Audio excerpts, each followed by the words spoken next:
Oke, bismillahirrahmanirrahim. Assalamualaikum warahmatullahi wabarakatuh. Alhamdulillah, alhamdulillahilladzi anzala sakinata fi qulubil mu'minin liyazdadu imanan ma'a imanihim. Allahumma shalli wa sallim wa barik ala sayyidina Muhammad wa ala alihi wa sahbihi ajmain, amma ba'du.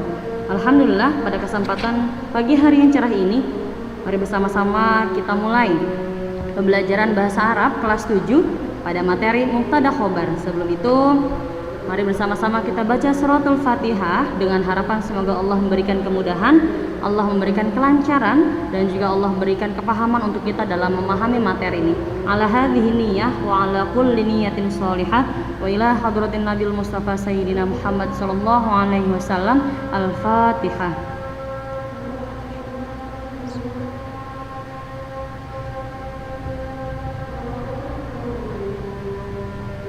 Amin ya rabbal alamin. Ya, pada kesempatan kali ini kita kenalan nih sama mubtada khobar. Ya, mubtada itu isim atau kata benda pada awal kalimat, sedangkan khobar kata yang menyempurnakan maknanya si mubtada. Jadi mubtada ini bisa kita sebut dengan subjek dan khobar sebagai predikat. Di sini misalnya punya contoh kalimat. Yang pertama, al-waladu jamilun. Nah, pertanyaan mislia, mana mubtadanya? Anak laki-laki, yaitu al-waladu. Mana khobarnya? Yaitu jamilun.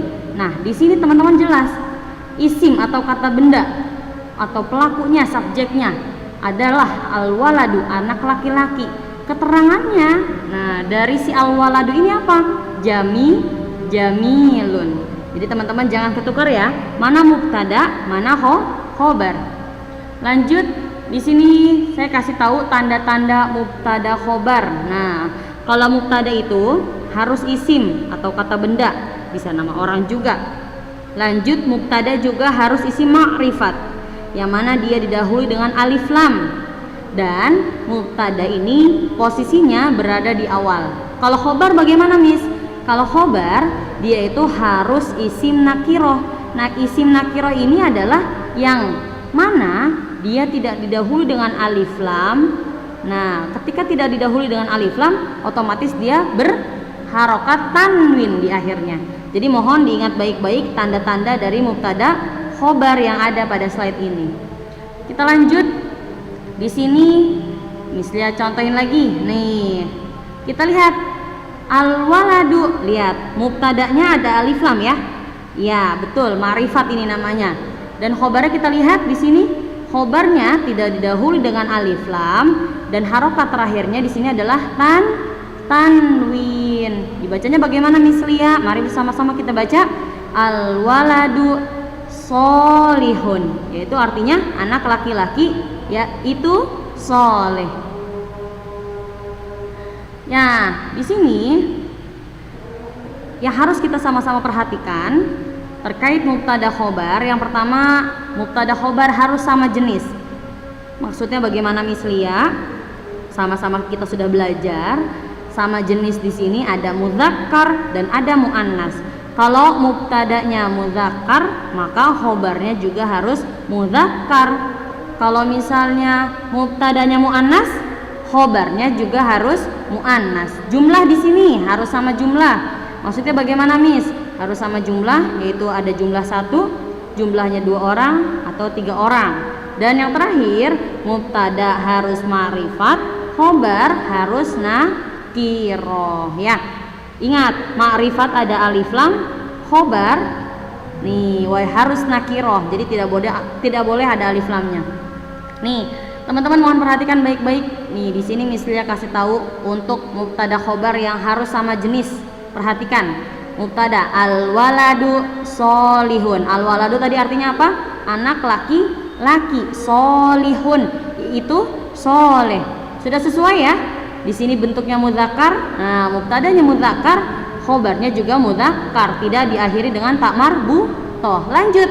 Berarti mudzakkar ya, contoh yang di atas. Kalau yang di bawah, al-bintu solihatun, yaitu anak perempuan itu solihah. Nah, mubtadanya lihat ada alif lam ya, mubtada ya. Nah, Khobarnya di sini berakhiran tak marbutoh. Kenapa?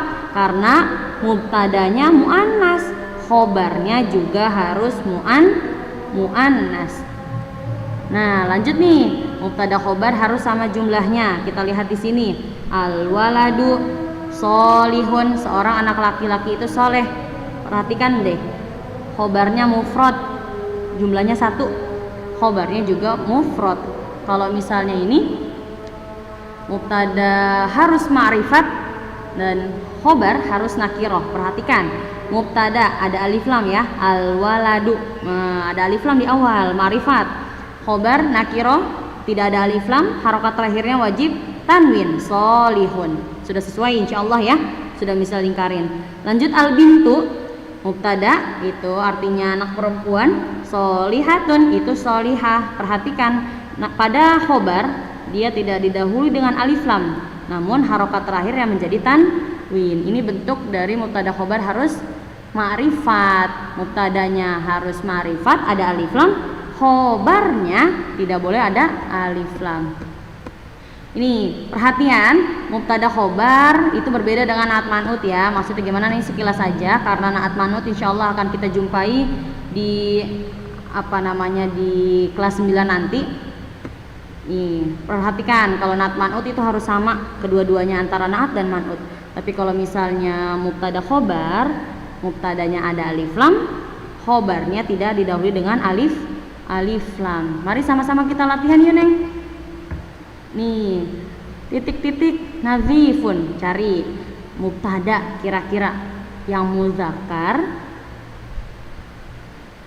Ya, yang muzakkar didahului dengan alif lam. Contohnya apa Miss Lia? Nih, kita contoh ya. Al masjidu nazifun. Mubtadanya al masjidu, nazifun khobar. Masjid itu bersih artinya. Lanjut, al madinatu wasi'atun. Perhatikan deh teman-teman semua.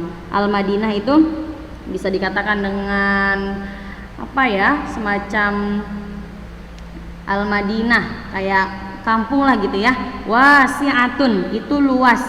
Al Madinahnya muannas, khobarnya juga harus muannas, yaitu diakhiri dengan tak marbutoh. Lanjut, al abu yaitu ayah, seorang ayah, murtafiun yang tinggi. Ayah itu laki-laki ya, murtafiun juga mudzakkar, jadi sesuai. Lanjut yang terakhir di sini al ummu jamilatun. Al ummu ini artinya seorang ibu itu cantik, jamilatun. Maka sesuai ya, di sini harokat terakhirnya ada tak marbutoh. Iya, sekian saja untuk materi mubtada khobar kita pada hari ini. Jika nanti teman-teman ingin ditanyakan, bisa langsung japri ke Miss Lia.